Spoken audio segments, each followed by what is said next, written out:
अहंकार, यह शब्द सुनते ही मनुष्य के भीतर एक अलग ही तस्वीर उभरती है। कोई अपने धन पर गर्व करता है, कोई अपनी ताकत पर, कोई अपने सौंदर्य पर और कोई अपने ज्ञान पर। लेकिन क्या सच में यह अहंकार हमें महान बनाता है, या यह धीरे धीरे हमारी आत्मा को खोखला करता है?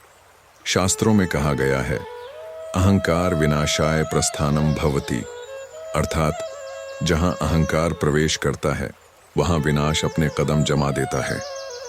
इतिहास गवाह है कि जिसने भी अहंकार का साथ दिया वह अंततः पतन की गहराइयों में गिरा। रावण के पास अपार शक्ति थी, सोने की लंका थी, विद्वत्ता थी, तपस्या का फल था, लेकिन एक ही दोष, अहंकार, और वही अहंकार उसके संपूर्ण साम्राज्य को भस्म कर गया। दुर्योधन को देख लीजिए, वह कुरुवंश का राजकुमार था, अपार शक्ति और संपत्ति का स्वामी था, लेकिन अहंकार ने उसे ऐसा अंधा बना दिया कि वह धर्म और अधर्म का अंतर ही भूल गया। परिणाम, महाभारत का युद्ध और उसका पूर्ण विनाश। अहंकार मनुष्य को ऐसा पर्दा पहना देता है कि उसे सत्य और असत्य का बोध ही नहीं होता। वह समझने लगता है कि जो मैं सोच रहा हूं वही अंतिम सत्य है, लेकिन यही भ्रम उसके लिए बंधन का कारण बनता है। श्री कृष्ण गीता में कहते हैं, अहंकारम बलम दर्पम कामम क्रोधम परिग्रहम विमुच्य निर्ममः शांतो ब्रह्म भूयाय कल्पते। अर्थात जो व्यक्ति अहंकार, बल, दर्प, काम, क्रोध और परिग्रह को त्याग देता है वही शांति और ब्रह्म ज्ञान को प्राप्त करता है। अब सोचिए, अगर स्वयं भगवान ने स्पष्ट कर दिया है कि अहंकार त्यागने से ही मुक्ति है, तो क्या हमें इसे पकड़ कर रखना चाहिए? लेकिन समस्या यह है कि अहंकार बहुत ही सूक्ष्म रूप से हमारे जीवन में आता है। जब हमें थोड़ा सा सम्मान मिलता है, थोड़ा सा ज्ञान मिलता है, थोड़ा सा धन मिलता है, तब अहंकार धीरे धीरे हमारे भीतर घर करना शुरू कर देता है। उदाहरण के लिए, मान लीजिए किसी ने परीक्षा में अच्छे अंक प्राप्त कर लिए, तो वह सोचने लगता है, मैं सबसे बड़ा ज्ञानी हूं, मुझसे बढ़कर कोई नहीं। कोई सुंदर है तो वह सोचता है, मेरे जैसा सुंदर कोई नहीं।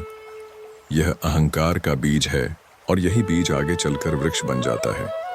लेकिन क्या आपने कभी गौर किया है कि अहंकार जितना बढ़ता है, मनुष्य उतना ही अकेला हो जाता है, क्योंकि लोग अहंकारी व्यक्ति से दूर भागने लगते हैं। अहंकारी मनुष्य की बातें चुभती हैं, उसका व्यवहार दूसरों को चोट पहुंचाता है और अंततः वह अपने ही बनाए जाल में फंस जाता है। संत कबीरदास ने कहा था, अहंकार से बड़ी बीमारी और नहीं कोई दूसरी, जो नचावे नचत फिरे और करे मनमानी। कबीर का तात्पर्य यह है कि अहंकार ऐसा रोग है जो मनुष्य को कठपुतली बना देता है। वह सोचता है कि मैं सब कुछ कर रहा हूं, लेकिन वास्तव में वह अहंकार की डोरियों से बंधा हुआ होता है। अब प्रश्न उठता है कि अहंकार का नाश कैसे हो? सबसे पहले तो यह समझना होगा कि अहंकार और आत्मविश्वास में अंतर है। आत्मविश्वास वह शक्ति है जो हमें सही मार्ग पर आगे बढ़ाती है, जबकि अहंकार वह जहर है जो हमें गलत दिशा में ले जाता है। आत्मविश्वास कहता है, मैं कर सकता हूं भगवान की कृपा से, और अहंकार कहता है, मैं ही सब कुछ हूं, भगवान की कोई जरूरत नहीं। देखिए, यही फर्क है। जब तक हम अपने कर्मों को ईश्वर की कृपा मानते हैं, तब तक हम विनम्र रहते हैं। लेकिन जैसे ही हम सोचने लगते हैं कि सब मेरी शक्ति से है, वहीं से पतन शुरू हो जाता है। इतिहास में ऐसे असंख्य उदाहरण हैं। हिरण्यकशिपु ने सोचा था कि अब उसे कोई मार नहीं सकता। उसने ब्रह्मा से वरदान लिया और यह मान लिया कि वह अमर है। लेकिन भगवान विष्णु ने नृसिंह अवतार लेकर उसका वध कर दिया। क्यों? क्योंकि अहंकार ने उसे अंधा बना दिया था। इसी प्रकार कंस ने सोचा कि वह श्री कृष्ण को मार देगा, लेकिन हुआ उल्टा, उसका ही विनाश हो गया। अहंकार का सबसे खतरनाक रूप यह है कि यह हमें हमारी सीमाओं से अंधा कर देता है। जब मनुष्य यह भूल जाता है कि उसकी हर सांस, हर शक्ति, हर सफलता ईश्वर की देन है, तभी अहंकार जन्म लेता है। जैसे ही यह भाव आता है कि मैं ही करता हूं, वहीं से विनाश की घड़ी शुरू हो जाती है। गीता में भगवान कृष्ण कहते हैं, प्रकृते क्रियमाणानि गुणैः कर्माणि सर्वशः अहंकार विमूढ़ात्मा कर्ताहमिति मन्यते। अर्थात सभी कर्म प्रकृति के गुणों से होते हैं, लेकिन अहंकार से मोहित मनुष्य सोचता है कि मैं ही करता हूँ। यही सबसे बड़ा भ्रम है। अब अगर हम अपने जीवन में अहंकार को पहचानना चाहें तो यह कई रूपों में प्रकट होता है। धन का अहंकार, सौंदर्य का अहंकार, शक्ति का अहंकार, पद और प्रतिष्ठा का अहंकार, और यहाँ तक कि त्याग और भक्ति का अहंकार भी। हाँ, कई बार लोग यह सोचने लगते हैं कि मैं सबसे बड़ा भक्त हूँ, मुझसे ज्यादा भक्ति कोई नहीं करता। यह भी अहंकार है। इसलिए साधना का सबसे पहला उद्देश्य होता है अहंकार का नाश। अहंकार को नष्ट करने का एक ही उपाय है निरंतर स्मरण कि सब कुछ भगवान की कृपा से है। जब हम हर सफलता के बाद यह कहें, हे प्रभु, यह आपकी देन है, आपका आशीर्वाद है, तभी अहंकार मिटता है। जब हम दूसरों का सम्मान करते हैं और स्वयं को सबसे छोटा मानते हैं, तभी विनम्रता आती है। रामायण में एक प्रसंग आता है, जब समुद्र पर सेतु बनाना था, तब पूरी वानर सेना पत्थर ला लाकर डाल रही थी। सब मिलकर काम कर रहे थे। उसी समय गिलहरी भी अपने छोटे छोटे कंकड़ डाल रही थी। तब भगवान श्री राम ने गिलहरी को सहलाकर कहा, तेरे इन छोटे छोटे प्रयासों का भी उतना ही महत्व है जितना इन वानरों के बड़े प्रयासों का। यह है विनम्रता। भगवान स्वयं अवतार लेकर भी कभी अहंकारी नहीं बने। उन्होंने हर छोटे बड़े प्रयास का सम्मान किया। यही शिक्षा है कि हमें अपने से छोटे व्यक्ति के प्रयासों को भी महत्व देना चाहिए। जो मनुष्य विनम्र होता है वही वास्तव में महान होता है। पानी को देख लीजिए, समुद्र इतना विशाल है, लेकिन उसकी गहराई इसीलिए है क्योंकि वह सबसे नीचे रहता है। नदी का जल इसलिए बहता है क्योंकि वह नीचे की ओर झुकता है। वही मनुष्य प्रगति करता है जो झुकना जानता है। अहंकार का नाश तभी संभव है जब हम भीतर से यह समझ लें कि मैं कुछ नहीं हूं, सब वही है। जब यह भाव आता है कि जो कुछ भी है वह ईश्वर की देन है, तभी हृदय से अहंकार मिटता है। अहंकार का स्वरूप बड़ा ही विचित्र है। यह मनुष्य को बाहर से बलवान और विजयी दिखाता है, लेकिन भीतर से खोखला बना देता है। जैसे एक पेड़ बाहर से हरा भरा दिखे, लेकिन भीतर से दीमक उसे खा जाए, वैसा ही हाल अहंकारी मनुष्य का होता है। बाहर से उसे लगता है कि उसके पास सब कुछ है, वह सबसे श्रेष्ठ है, लेकिन वास्तव में उसका मन भीतर से खोखला और कमजोर होता है। यही कारण है कि जब जीवन की किसी कठिन परिस्थिति का सामना करना पड़ता है तो अहंकारी व्यक्ति टूट जाता है, जबकि विनम्र व्यक्ति हर हालात को सहजता से झेल जाता है। अब आइए समझते हैं कि अहंकार हमारे जीवन में कैसे जन्म लेता है। जब बच्चा जन्म लेता है तब उसमें कोई अहंकार नहीं होता। वह पूर्ण रूप से मासूम और निर्मल होता है। लेकिन जैसे जैसे वह बड़ा होता है, समाज, परिवेश और उपलब्धियों का असर उस पर पड़ता है। उसे जैसे ही थोड़ी सी सफलता मिलती है, वैसे ही अहंकार धीरे धीरे पनपने लगता है, और यही अहंकार उसकी आत्मा पर परत दर परत चढ़ता जाता है। अहंकार के कारण मनुष्य भूल जाता है कि सृष्टि में उसकी स्थिति क्या है। सोचिए, यह ब्रह्मांड कितना विशाल है। अनगिनत ग्रह, नक्षत्र, आकाश गंगाएं इसमें समाई हुई हैं। हमारी धरती उस ब्रह्मांड का एक छोटा सा कण है, और उस धरती पर हम इंसान कितने छोटे हैं। हमारी पूरी उम्र उस अनंत समय के सामने कितनी क्षणभंगुर है। फिर भी मनुष्य कहता है, मैं सबसे बड़ा हूं, मैं ही सब कुछ हूं। यही तो अहंकार है। श्री कृष्ण ने गीता में बार बार समझाया है कि अहंकार का त्याग करो, क्योंकि अहंकार ही मोह, क्रोध और लोभ का मूल है। जब मनुष्य अहंकारी होता है तो उसे लगता है कि जो कुछ मेरे पास है वही स्थायी है, लेकिन समय ऐसा है जो किसी का साथ नहीं देता। राजा महाराजा जिन्होंने अहंकार में आकर अपनी प्रजा का शोषण किया, अंत में उसी मिट्टी में मिल गए। आज उनके नाम के खंडहर भी मुश्किल से मिलते हैं। महाभारत में एक घटना आती है, जब भीष्म पितामह बाणों की शैया पर पड़े थे, तब युधिष्ठिर उनसे मिलने गए। युधिष्ठिर ने उनसे पूछा, पितामह, जीवन का सबसे बड़ा शत्रु कौन है? भीष्म ने उत्तर दिया, अहंकार, क्योंकि अहंकार ही वह दोष है जो धर्म के मार्ग से मनुष्य को भटकाता है। अहंकार इतना सूक्ष्म होता है कि कई बार साधक भी इसकी चपेट में आ जाते हैं। कोई साधक सोचने लगता है, मैंने इतने जप किए, इतने व्रत किए, मैंने इतना तप किया, इसलिए मैं सबसे महान हूं। लेकिन यह भी अहंकार है। सच्चा साधक वही है जो अपने साधन को भी भगवान की कृपा मानता है। जब तक यह भाव नहीं आता तब तक भक्ति अधूरी है। संतों ने कहा है, फलयः फलयः कर्तव्यम न हि गर्वितम, वृक्षः फलयः नमति न तु गर्वितः। जिस प्रकार फल से लदा हुआ वृक्ष झुक जाता है, उसी प्रकार ज्ञान और साधना से लदा हुआ मनुष्य विनम्र हो जाता है। लेकिन यदि फल आकर भी वृक्ष सीधा खड़ा रहे तो समझ लीजिए वह अंदर से खोखला है। अहंकार का सबसे बड़ा नुकसान यह है कि यह हमें दूसरों की अच्छाई देखने से रोक देता है। अहंकारी व्यक्ति हमेशा अपनी ही प्रशंसा में डूबा रहता है। उसे लगता है कि दूसरों में कोई गुण नहीं है। यही कारण है कि ऐसा व्यक्ति समाज से कट जाता है। जबकि जो व्यक्ति विनम्र होता है वही दूसरों के गुणों को पहचानता है और उनसे सीखता है। रामायण में एक सुंदर प्रसंग है। जब भगवान राम सीता माता की खोज में वन वन भटक रहे थे, तब उनकी भेंट शबरी से हुई। शबरी ने भगवान को बेर खिलाए। सोचिए, साधारण सी वृद्ध स्त्री के बेर, जिन्हें समाज नीच समझता था, वे भगवान ने प्रेम से खाए। क्यों? क्योंकि वहां प्रेम और विनम्रता थी।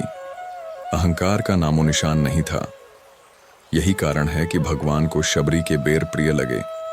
इससे हमें यह सीख मिलती है कि भगवान को अहंकार नहीं बल्कि विनम्रता और सच्चा भाव प्रिय है। अहंकार का नाश करने के लिए पहला कदम है स्वीकार करना कि मैं कुछ नहीं हूं। यह सुनने में कठिन लगता है, लेकिन यही सच्चाई है। मनुष्य कुछ भी कर ले, उसकी हर शक्ति, हर सांस, हर अवसर केवल और केवल ईश्वर की कृपा से है। अगर ईश्वर कृपा न करे तो हम एक पल भी जीवित नहीं रह सकते। यह स्वीकार करने से भीतर विनम्रता आती है। दूसरा कदम है सेवा भाव। जब हम दूसरों की निस्वार्थ सेवा करते हैं तब अहंकार टूटता है, क्योंकि सेवा में हमें झुकना पड़ता है, दूसरों की भलाई के लिए सोचना पड़ता है। यही कारण है कि संत महात्मा हमेशा सेवा को साधना का सबसे बड़ा मार्ग बताते हैं। तीसरा कदम है सत्संग। जब हम महापुरुषों की वाणी सुनते हैं, जब हम गीता, रामायण, उपनिषद जैसे ग्रंथों का अध्ययन करते हैं, तब हमें बार बार यह स्मरण होता है कि अहंकार का कोई मूल्य नहीं है। सत्संग हमें आईना दिखाता है। और चौथा कदम है प्रार्थना। जब हम विनम्र होकर भगवान के चरणों में प्रार्थना करते हैं कि हे प्रभु, मुझे अहंकार से बचाइए, तभी हमें उनकी कृपा मिलती है। इतिहास में जिन लोगों ने अहंकार छोड़ा वही अमर हुए। संत तुलसीदास ने लिखा, तुलसी विनम्रता साधनु, भव भव भव भंजनु। यानी विनम्रता ही वह साधन है जो संसार के बंधन को तोड़ती है। अब सोचिए, अहंकार का अंत कहाँ होता है? अहंकार का अंत मृत्यु पर होता है। मृत्यु आकर हर व्यक्ति से कह देती है, तेरा धन, तेरी शक्ति, तेरी सुंदरता, तेरे पद सब यही रह जाएंगे, अब तू अकेला है। जब मृत्यु सब छीन सकती है तो फिर हम किस बात का अहंकार करें? अहंकार केवल व्यक्तिगत स्तर पर ही हानिकारक नहीं होता, यह सामाजिक और पारिवारिक स्तर पर भी विनाशकारी सिद्ध होता है। जब कोई व्यक्ति अहंकारी हो जाता है तो उसका प्रभाव उसके परिवार, रिश्तेदारों और समाज पर भी पड़ता है। घर में अगर एक सदस्य अहंकार से भरा हो तो पूरे घर का वातावरण विषाक्त हो जाता है। पति पत्नी में विवाद, भाई भाई में झगड़े और यहाँ तक कि माता पिता और संतान के बीच दूरी का कारण भी अक्सर अहंकार ही होता है। महाभारत में दुर्योधन और युधिष्ठिर का विवाद केवल अहंकार की देन था। अगर दुर्योधन में थोड़ा सा भी विनम्रता का भाव होता तो वह पांडवों को 5 गांव दे देता और महाभारत का युद्ध टल जाता। लेकिन उसका अहंकार इतना प्रबल था कि उसने कहा, मैं सुई की नोक के बराबर भी भूमि पांडवों को नहीं दूंगा। यही एक वाक्य महाभारत के भयंकर युद्ध का कारण बना। सोचिए, एक मनुष्य का अहंकार पूरे समाज, पूरे वंश और पूरे राज्य को विनाश की ओर ले गया। इसी प्रकार त्रेता युग में रावण का उदाहरण देखिए। रावण महान विद्वान था, भगवान शिव का परम भक्त था। उसने वेद शास्त्रों का गहन अध्ययन किया था, लेकिन उसके भीतर जो अहंकार पनपा, उसने उसके सारे गुणों को ढक लिया। जब उसने सीता माता का हरण किया, तब विभीषण ने बार बार उसे समझाया कि यह उचित नहीं है, लेकिन रावण ने अपने अहंकार में विभीषण की बात मानने के बजाय उसे घर से निकाल दिया। अंततः उसका वही अहंकार उसकी लंका को जलाकर भस्म कर गया। अहंकार मनुष्य को विवेकहीन बना देता है। वह सही गलत का अंतर खो बैठता है। यही कारण है कि शास्त्रों में इसे अज्ञान का दूसरा नाम कहा गया है। गीता में श्री कृष्ण ने कहा, असुरम भावमाश्रित्य प्रभवत्युग्र कर्मण कामम क्रोधम तथा लोभम च त्रिविधम नरकस्येदम। अर्थात जो लोग अहंकार और आसुरी भाव को अपनाते हैं वे अंततः नरक के द्वार खोल देते हैं। अब प्रश्न यह उठता है कि अहंकार की पहचान कैसे करें, क्योंकि कई बार व्यक्ति अपने अहंकार को पहचान ही नहीं पाता। वह इसे आत्मसम्मान या आत्मविश्वास समझ लेता है, लेकिन दोनों में अंतर है। आत्मसम्मान हमें झुकाकर भी ऊंचा बनाए रखता है, जबकि अहंकार हमें दूसरों को नीचा दिखाकर ऊपर उठाना चाहता है। जब मनुष्य की वाणी में कटुता आने लगे, जब उसके शब्द दूसरों को चोट पहुंचाने लगे, जब वह दूसरों की सफलता सहन न कर पाए, तब समझ लेना चाहिए कि यह अहंकार का ही रूप है। अहंकार का नाश करने के लिए सबसे पहले आत्मचिंतन आवश्यक है। हर दिन अपने आप से प्रश्न पूछना चाहिए, क्या मेरी यह सफलता केवल मेरी मेहनत का फल है या इसमें ईश्वर, समाज और परिवार का भी योगदान है? जब हम ईमानदारी से इसका उत्तर देंगे तो हमें समझ आएगा कि हमारी किसी भी उपलब्धि के पीछे असंख्य लोगों का योगदान है। हमारे माता पिता का परिश्रम, शिक्षकों का मार्गदर्शन, मित्रों का सहयोग और सबसे बढ़कर ईश्वर की कृपा। जब यह स्मरण होता है तो अहंकार स्वतः ही टूटने लगता है। संत कबीर ने कहा था, जब मैं था तब हरि नहीं, अब हरि है मैं नाही, सब अंधियारा मिट गया, दीपक देखा माही। कबीर का भाव यह है कि जब तक मनुष्य अपने मैं में डूबा रहता है तब तक भगवान की अनुभूति नहीं होती, लेकिन जब मैं मिट जाता है तब भीतर प्रकाश हो जाता है। यही अहंकार के नाश की प्रक्रिया है। विनम्रता केवल साधु संतों की विशेषता नहीं है, बल्कि यह हर मनुष्य के लिए आवश्यक है। यदि कोई व्यापारी विनम्र होगा तो उसके ग्राहक उससे जुड़े रहेंगे। यदि कोई नेता विनम्र होगा तो जनता उसका सम्मान करेगी। यदि कोई गुरु विनम्र होगा तो शिष्य उससे प्रेम करेंगे। विनम्रता हर क्षेत्र में सफलता की कुंजी है। एक कथा आती है, एक बार एक राजा ने अपने दरबार में ऐलान किया, मुझे बताओ कि संसार का सबसे बड़ा शत्रु कौन है? दरबारियों ने कई उत्तर दिए। कोई बोला लोभ, कोई बोला क्रोध, कोई बोला ईर्ष्या। लेकिन अंत में एक विद्वान साधु ने कहा, महाराज, मनुष्य का सबसे बड़ा शत्रु उसका अहंकार है, क्योंकि अहंकार ही बाकी सभी दोषों को जन्म देता है। राजा यह सुनकर विचार में पड़ गया और उसने अपने जीवन में विनम्रता अपनाने का निश्चय किया। अहंकार और पानी की तुलना की जाए तो समझना आसान है। जब पानी बहता है तब वह उपयोगी होता है, लेकिन जब पानी रुक जाता है तब वह गंदा और दुर्गंधयुक्त हो जाता है। इसी प्रकार जब मनुष्य विनम्र रहता है तब उसका जीवन मधुर और सुखद होता है, लेकिन जब वह अहंकार में रुक जाता है तब उसका जीवन दूषित हो जाता है। अब एक और बात समझिए, अहंकार हमेशा बाहरी वस्तुओं से जुड़ा होता है। धन का अहंकार, रूप का अहंकार, पद का अहंकार, ये सब बाहरी चीजें हैं, लेकिन ये सब अस्थायी हैं। धन कभी भी छिन सकता है, रूप समय के साथ ढल जाता है, पद और प्रतिष्ठा बदल जाते हैं। तो फिर ऐसे अस्थायी आधार पर स्थायी गर्व क्यों करें? यही कारण है कि शास्त्र कहते हैं, जो नश्वर है उस पर गर्व करना मूर्खता है। यदि किसी को सच्चा गर्व करना ही है तो केवल इस बात पर करे कि उसे ईश्वर का नाम जपने का अवसर मिला है, उसे दूसरों की सेवा करने का अवसर मिला है। यही सच्चा गर्व है जो अहंकार नहीं बल्कि विनम्रता को जन्म देता है। रामकृष्ण परमहंस कहते थे, जो मनुष्य जितना बड़ा होता है वह उतना ही विनम्र होता है। जैसे वृक्ष जितना फलदार होता है वह उतना झुकता है। इसीलिए महान लोगों में कभी अहंकार नहीं देखा जाता। वे हमेशा स्वयं को छोटा मानते हैं और दूसरों को सम्मान देते हैं। इस संसार में वही लोग अमर हुए हैं जिन्होंने अहंकार का त्याग किया। महात्मा बुद्ध, महावीर, कबीर, तुलसीदास, मीरा, इन सब का जीवन विनम्रता से भरा हुआ था। आज भी लोग उन्हें याद करते हैं, जबकि रावण, कंस और दुर्योधन जैसे अहंकारी पात्र केवल निंदा और उदाहरण के रूप में ही जाने जाते हैं। अहंकार की सबसे बड़ी समस्या यह है कि यह धीरे धीरे मनुष्य की आत्मा पर धूल की तरह जम जाता है। शुरुआत में इसे पहचानना कठिन होता है। जैसे कांच पर धूल की हल्की परत लग जाए तो प्रकाश फिर भी दिखाई देता है, लेकिन यदि धूल मोटी हो जाए तो प्रकाश पूरी तरह ढक जाता है। ठीक वैसे ही अहंकार जब सूक्ष्म रूप में होता है तो लगता है कि कोई समस्या नहीं है, लेकिन समय के साथ यह इतना बढ़ जाता है कि आत्मा का प्रकाश ही दिखाई नहीं देता। शास्त्रों में कहा गया है कि अहंकार ही बंधन का कारण है। आत्मा तो स्वच्छ और शुद्ध है, लेकिन जब वह मैं और मेरा के भाव से बंध जाती है तभी संसार के दुख शुरू होते हैं। अहंकारमिदं सर्वम दुष्ट मूलम प्रकीर्तितम, अर्थात ये समस्त दुखों और दोषों की जड़ है। अब सोचिए, अहंकार और विनम्रता में क्या अंतर है। अहंकार कहता है सब कुछ मेरे कारण है, और विनम्रता कहती है सब कुछ प्रभु की कृपा से है।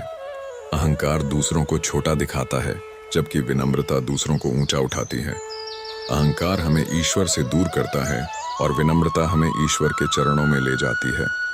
रामायण में एक प्रसंग है, जब रामेश्वरम सेतु का निर्माण हो रहा था, तब पूरी वानर सेना बड़े बड़े पत्थर उठा रही थी। उसी समय एक गिलहरी भी अपने छोटे छोटे बालू के कण डाल रही थी। वानर उसका मजाक उड़ाने लगे, लेकिन भगवान श्री राम ने गिलहरी को अपने हाथ से सहलाया और कहा, तेरे छोटे छोटे प्रयास भी उतने ही मूल्यवान हैं जितने इन वानरों के बड़े प्रयास। यह है विनम्रता। भगवान स्वयं भगवान होकर भी छोटे के प्रयास को बड़ा मानते हैं, जबकि मनुष्य कभी कभी छोटे के प्रयास को तुच्छ समझकर अहंकार में डूब जाता है। यही उसका पतन कराता है। अहंकार का सबसे छिपा हुआ रूप है ज्ञान का अहंकार। विद्या और ज्ञान तो मनुष्य को विनम्र बनाना चाहिए, लेकिन कई बार विद्वान व्यक्ति यह सोचने लगता है कि मुझसे बड़ा ज्ञानी कोई नहीं। यही उसके पतन की शुरुआत है। महाभारत में द्रोणाचार्य और भीष्म पितामह जैसे महाविद्वान भी दुर्योधन की सभा में मौन रहे। क्यों? क्योंकि अहंकार और मोह ने उनके विवेक को ढक लिया था। सच्चा ज्ञानी वही है जो यह स्वीकार करे कि मैं जितना जानता हूं वह समुद्र की एक बूंद के समान है, क्योंकि ज्ञान अनंत है और कोई भी मनुष्य सब कुछ नहीं जान सकता। इसी कारण उपनिषदों में कहा गया है, विद्या विनयं दीप्यते, अर्थात विद्या का वास्तविक प्रकाश विनय विनम्रता से होता है। अहंकार का नाश करने का सबसे सरल उपाय है प्रकृति का चिंतन। जब हम आकाश की विशालता देखते हैं, पर्वतों की ऊंचाई देखते हैं, समुद्र की गहराई देखते हैं, तो समझ में आता है कि हम कितने छोटे हैं। मनुष्य चाहे कितना भी बड़ा क्यों न हो जाए, लेकिन वह प्रकृति के सामने एक क्षण भी टिक नहीं सकता। एक तूफान, एक भूकंप, एक बीमारी उसके सारे घमंड को पल भर में तोड़ देती है। इसलिए जो व्यक्ति प्रकृति को देखकर सीखता है, उसके भीतर विनम्रता आती है। एक कथा आती है, एक बार एक राजा बहुत अहंकारी हो गया। वह सोचने लगा कि उसकी शक्ति के सामने सब लोग तुच्छ हैं। तभी एक संत उसके पास आए और बोले, महाराज, अगर आप सच में इतने शक्तिशाली हैं तो सूर्य को रोक कर दिखाइए। राजा मौन हो गया। संत ने कहा, देखिए, यह सूर्य रोज आता है और रोज जाता है, ना आपकी आज्ञा से आता है ना आपकी आज्ञा से जाता है।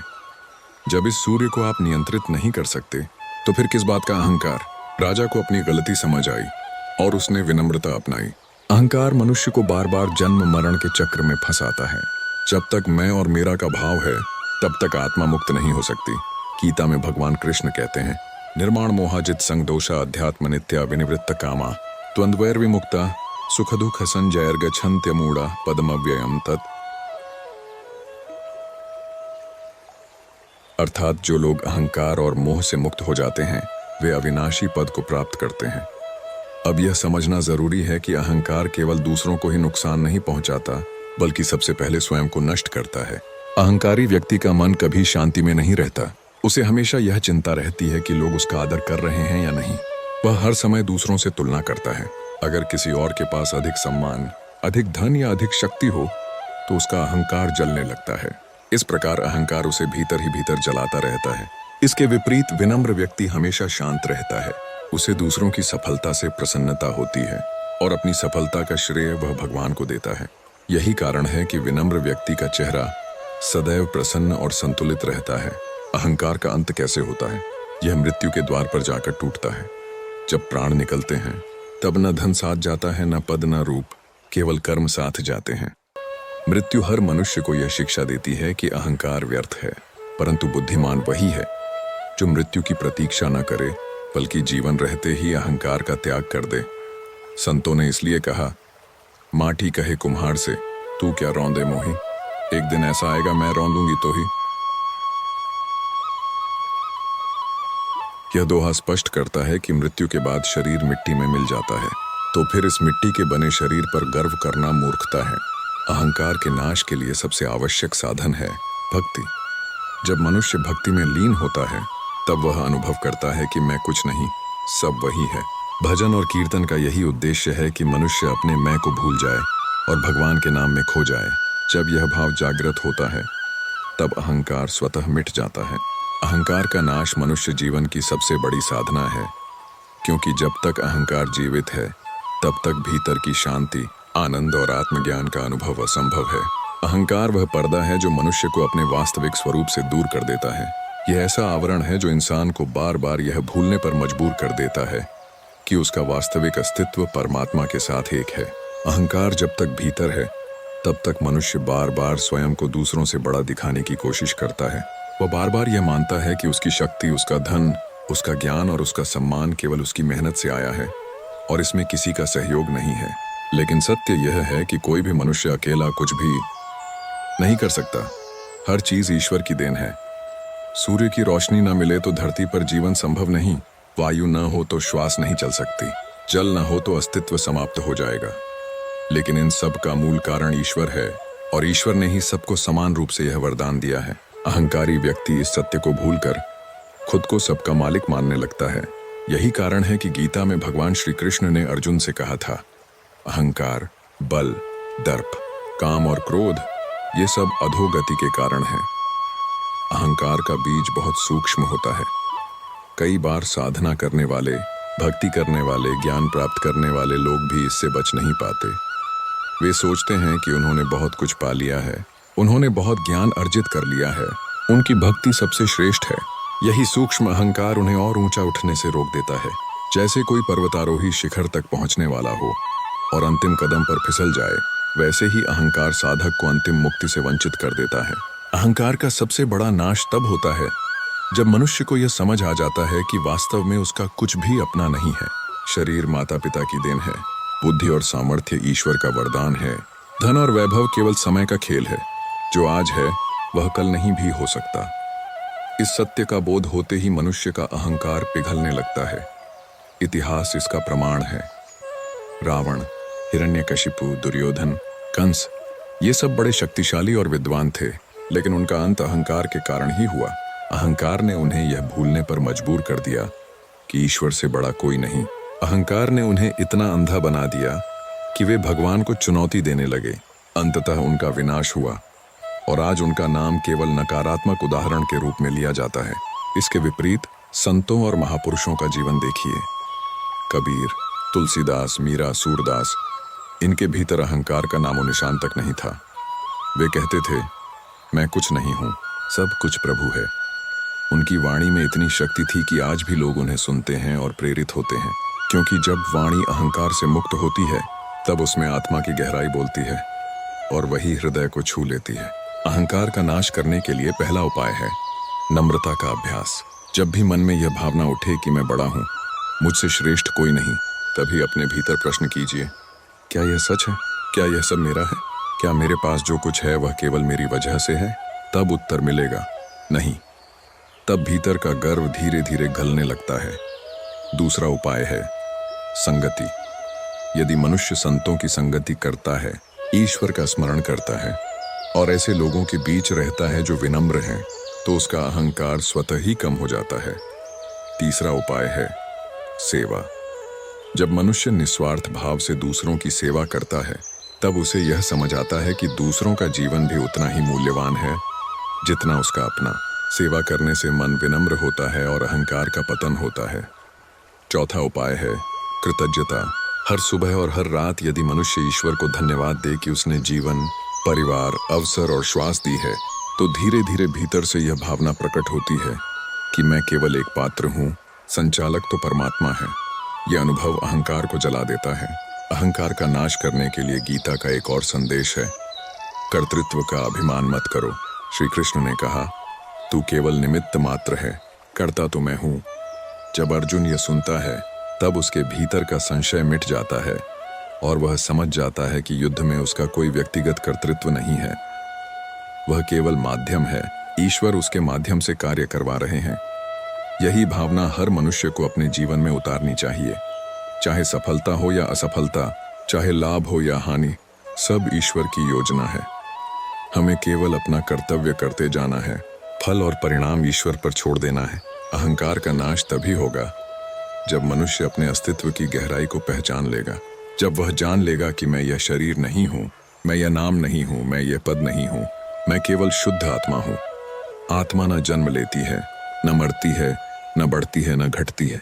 जब यह अनुभव हो जाता है तब अहंकार के लिए कोई जगह नहीं बचती। अहंकार का नाश केवल व्यक्तिगत शांति के लिए ही नहीं बल्कि समाज के लिए भी आवश्यक है, क्योंकि जब जब समाज में अहंकार बढ़ता है तब तब युद्ध, हिंसा और विनाश होता है। जब जब शासक, राजा, नेता और विद्वान अहंकारी बनते हैं तब तब जनता दुखी होती है। इसलिए हर व्यक्ति को यह समझना चाहिए कि उसका जीवन केवल उसके लिए नहीं बल्कि सबके लिए है। जब मनुष्य अपने को सबके साथ जोड़कर देखता है तब अहंकार मिटता है और प्रेम का प्रवाह बढ़ता है। यही अहंकार का नाश है और यही सच्चा धर्म है।